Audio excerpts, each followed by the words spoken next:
algunos contenidos en algunas asignaturas y explícitos, ¿no?, de lo que se llama ya transmisión de conocimientos, las razones por las cuales hay que vivir una serie de hábitos, ¿no? Y luego todas las actividades, hasta cómo uno está en un comedor, por ejemplo, ¿no? Hasta cómo la señora que está, son esas señoras, la que está dando la comida, ¿no? Cómo lo presenta, cómo pide la devolución de unas bandejas. O sea, es que la educación de carácter es una transversal en la vida del centro, ¿no?, en la que tienen que estar involucrados todo el personal que trabaja en un centro. Yo esto lo he visto en algún centro de Colombia, muy bien plasmado, no es tan irreal. Lo que pasa es que hay que tenerlo en la cabeza, ¿no?, los objetivos del centro. Hay que crear una cultura, hay que involucrar a los padres, ¿no?, pero es posible. No es una asignatura. Ya siento llevar un poquito la contraria. No, para nada, doctora, muy bien. Bueno, la evaluación para muchos es el caballo de batalla en educación. Y bueno, para medir matemáticas, para medir sociales, tenemos pruebas y tenemos exámenes. ¿Cómo verificar que estas prácticas, digamos, están dando real resultado?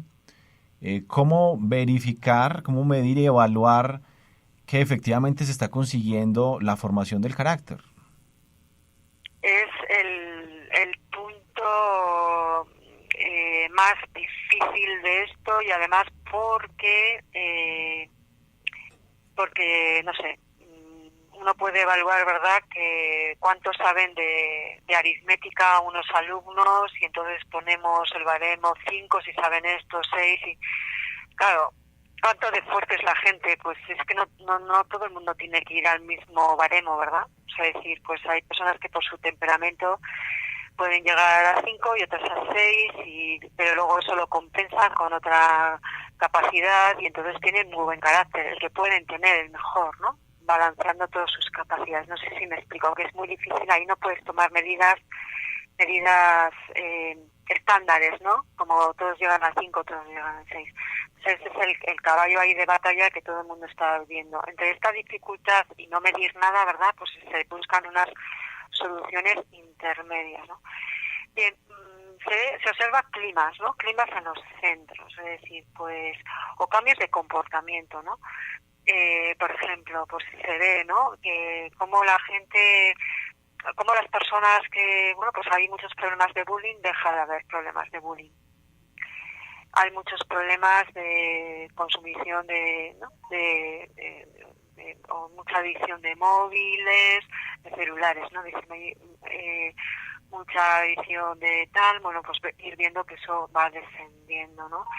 Que hay poca cultura solidaria, algunos centros que no, pues los chavales igual están en una posición económica media alta o alta, y son unas personas muy poco solidarias con el contexto. Podemos empezar a hacer programas, ¿no?, y en los que hay ya conductas ya después y comportamientos de solidaridad, en que además disfrutan, en los que además tienen iniciativa, ¿no? Hay como cambios, ¿no?, cambios en el clima, cambios en las actividades, y claro, y sobre todo cambio ya también, no solo porque hay medidas coercitivas, ¿no?, o de refuerzo, sino que ya les sale a los alumnos de dentro, ¿no?, una serie de asuntos. Es así como se puede ver, ¿no? Es un tema de observación, es un tema de tutorías, si se hacen con cada alumno, viendo un poco pues qué dificultades tienen, qué cambios están teniendo. Bueno, es un conjunto. También se pasan cuestionarios, son de autopercepción. Es verdad que la de habilidad social está, pero sí que se puede percibir un poco si es real o no lo que contestan los alumnos. Escalas de observación del profesorado. O sea, sí que hay algunos índices que te dicen, bueno, las cosas están cambiando, las personas están como teniendo estos hábitos que además se ven por fuera, en conductas de respeto, cuando les ven y cuando parece que no les ven, en conductas de generosidad, cuando les ven y cuando no les ven, en las iniciativas que están teniendo, etcétera, etcétera, ¿no? Sí que hay como unos indicadores por los cuales podemos ver, no se puede poner una nota. No sé quién ha llegado al 5 y quién ha llegado al 7 en un estándar, pues no, porque el carácter es de cada uno, ¿no? Como una persona puede ser honrada y como puede ser otra, pues la honradez es una cosa, pero cómo lo puede vivir cada uno en sus circunstancias, pues es diferente. No sé si y ahí no podemos establecer un estándar como se hace con el rendimiento o con el conocimiento. Claro. Bueno, sin duda, todo proceso formativo y sobre todo requiere una labor conjunta entre la familia y la escuela. ¿Cuáles son las dificultades más sentidas que los padres de familia y los maestros encuentran para educar el carácter?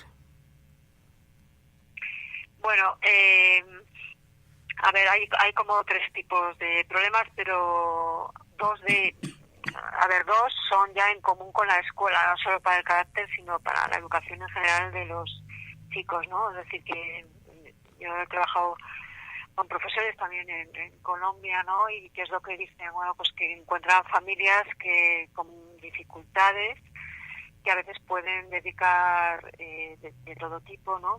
No mala intención, no me refiero a eso, que es la gran dificultad, pero bueno, personas que no pueden cuidar de sus hijos, ¿no? Y entonces, claro, pues ya la gran dificultad para la educación del carácter es que no pueden educar, ¿no? Que no saben o que no pueden y encima no tienen como tiempo o el suficiente espacio para dedicarse a aprender a educar a sus hijos, ¿no? Así que eso es un problema que todos en los centros educativos lo ven, ¿no? Familias que no llegan a la educación de sus hijos en nada, tampoco para reforzar lo que se hace en la escuela. Eso sería un tipo de problema, pero ya generalizado. Bien, otra dificultad es a veces la falta de comunicación de escuelas con las familias, ¿no? Falta de entendimiento, falta de tiempo, o sea, que como para hacer un proyecto en común, porque esto no podemos, ¿verdad?, a los alumnos y a las alumnas indicarles unas cosas en el centro educativo, unas metas y otras en la familia. Y además hay que construir sobre lo que la familia está construyendo, no se puede.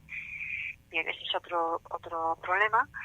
Y el que sí que se enfrentan cuando sí que lo quieren hacer los papás y las mamás muy bien y cuando los centros educativos lo quieren hacer muy bien, el gran obstáculo que ahora tenemos, y en Colombia pasa igualmente, es un poco como está el clima social, ¿no? Los contraejemplos, pues el ambiente a veces tan duro que hay que enseña todo lo contrario a lo que se quiere enseñar con la educación del carácter, ¿no? Pues esos son los casos de tanta violencia, de tanta corrupción, de tanto incitación al consumo de lo lícito, lo saludable y no lo saludable. O sea, hay todo un ambiente, ¿verdad? El tema de las redes sociales, que por supuesto se nos ha escapado a todo el mundo de las manos. O sea, si las películas que ya no están en el cine o en la televisión, sino que están táctiles, ¿verdad?, todo el rato. O sea, todo ese ambiente, ¿no?, que es un poco contra está influyendo más. Y por eso también nosotros nos hemos centrado en la etapa de secundaria, ¿no?, porque esas edades son las muy críticas para todo cómo influye todo el tema social, ¿no? Ese es el gran también el obstáculo que hay, ¿no? Es decir que, bueno, que ahí estamos viendo como si se fortalece la vida familiar y la vida escolar, pues quizá podamos, y la hacemos suficientemente atractiva, se pueda frenar un poco lo atractivo que parece que se presenta en ese otro ambiente social, ¿no? Muchas gracias. Bueno, dentro de este abanico de experiencias de educación del carácter que han estudiado en Latinoamérica, no sé si quizá nos comparta alguna que le haya llamado de manera especial la atención. Sí, bueno, me ha llamado la atención en lo que yo conozco de lo bien pensado que está, además, para el país, lo bien insertado que está en lo que yo sé de Colombia, que saben ustedes mucho más, claro, no me voy a atrever yo. Bueno, me ha gustado muchísimo unas prácticas que unen la creatividad del arte, pues eso, dando la expresión artística, han trabajado la expresión artística de los alumnos, introduciendo temas, ¿no? Para mejorar la sensibilidad, temas sociales, ¿no? El tema de respeto, el tema del conocimiento de la diversidad, el tema de la empatía, ¿no? De comprender a los otros, de animar a los otros. Bueno, así todo, cómo unir, ¿verdad? Lo bien que se lo puede pasar. Yo creo que la cultura colombiana es muy creativa, muy colorista, muy alegre, o sea, tiene como mucha fuerza, ¿no? Mucha viveza, llama mucho la atención y además la gente, no sé, pero me parece que es muy artista en todo lo que hace, ¿no? Y entonces en ese sentido han unido eso, ¿no? Todo esa carga cultural tan buena y tan positiva y con un acercamiento a una proximidad a los otros, ¿no? A las otras personas, a las diversas, a personas con discapacidad, a las personas de distintas culturas dentro de de todo el mestizaje que hay en Colombia. Bueno, entonces en ese sentido, con arte y con música, ¿no? Con artes plásticas y con música hay experiencias y prácticas muy bonitas y además con muy pocos recursos. O sea, me llama la atención, no es cuestión de recursos, son proyectos muy creativos, ¿no? Bueno, ya alrededor de eso han conseguido crear equipos, alumnos que han tenido que trabajar juntos, se han involucrado a las familias, se han involucrado a profesores. Esas prácticas han involucrado incluso a veces, han extendido un poco fuera de los centros educativos a los barrios. O sea, ahí hay un potencial maravilloso, ¿no? Las artes, unir, ¿no? No solo hacer las clases de educación legal, las clases de arte, no, todo, ¿no? Muy transversal. Y claro, han conseguido que las familias vayan a los centros, los proyectos, que se involucren. Eso me ha parecido muy bien. Y luego, también me ha llamado mucho la atención algunos proyectos que han conseguido que personas de alto nivel económico estén en contacto con personas de un nivel económico más precario. Y los han puesto en contacto, han hecho actividades en servicio de la comunidad, les han explicado cómo son las dificultades de los demás, han hecho...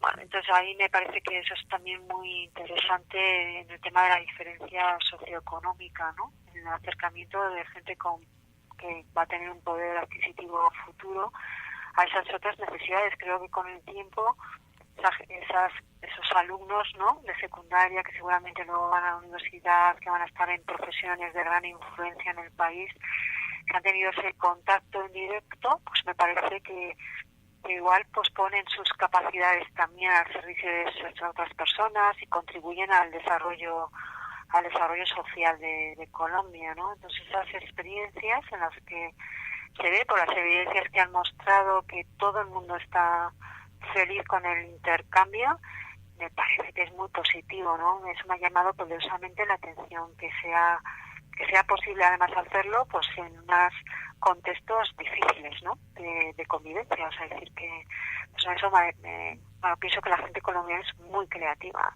también para expandir valores como la solidaridad, aunque haya mucho que hacer, que hay que hacer en todos los países, ¿sí? Pero vamos, hay prácticas muy interesantes, ¿eh? Ojalá puedan tener continuidad en los centros educativos y se extiendan a otros, ¿no? Se haga una red de estas prácticas. Yo creo que eso puede influir muy positivamente en la sociedad colombiana. Qué bien, doctora Aurora.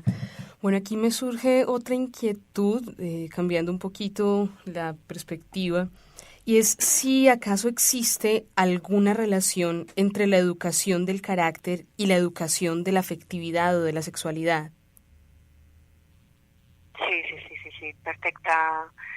Sí, perfectamente. Es que en realidad, como he dicho un poquito antes, igual muy mal explicado, ¿no? Que el carácter es un temperamento trabajado, ¿no?